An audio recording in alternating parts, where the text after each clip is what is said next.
भेड़े नो पोंदी जो टुरदे पे होंदी ओ एक तो वाशरूम में किने बांधी होंदी पहले पहले ठपेंदी हो तो लेकिन भाई तू ना बैठे पौंदे ये चोला ना होवे तो सारा रात दी नींद ही नहीं आती। नहीं मैं एक ਤੁਹਾਡੇ ਤੇ ਸਵਾਲ ਕੀਤਾ ਕਿ ਵਾਸ਼ਰੂਮ में जेले बंदा वेंदा है किने प्रेशर तो वेंदे हो पहले चोला संभलेंदी हो के संभल वेंदा एक आदत बन वेंदी हो सी यार चोला सान संभालण दे सारा इने समझ के हिल को दे चोला सान संभालण दी लोड़ ही कोनी अपने आप संभल वेंदा। अच्छा कदे इंज थी होवे तो वेंदे पियो ते पिछु बालन जी चोला नाप के दो यो ते पैर आगड़ी तो होवे नहीं कहीं कुर्सी ते बैठे हो तो कहीं पिछु बांध छोड़ो होवे ऐसा मसला सानाल बने ही नहीं क्योंकि ऐसा कहना ना बनो लेने तो ना सानाल बनसी इंशाल्लाह। अच्छा अच्छे डे लंबा चोला पा के जले नहीं दो ते वीडियो वायरल थई है सब तो पहले जले वीडियो वायरल थई है के तासुरात पहले तो वायरल थी तो सानू यही नहीं पता पे वायरल होंदी किसे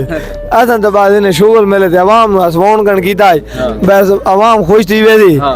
अवाम वादे ले खुश थी है दस यहाँ के चलो यार अवाम मजी पई बात विच ज्यादा तो तनकीक थियों ला गई है मैं के सानू इन तनकीक नाल कोई फर्क नहीं पौंदा सटारा नहीं तनकीक थी रानी होने क्योंकि अवाम साड़ सकती है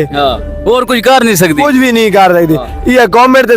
जरा होने जरा लाइव आके मिले भाई यार मैं देना ले मसला है मेरा हाल कर तू ये क्यों करे ने यार लेकिन मैं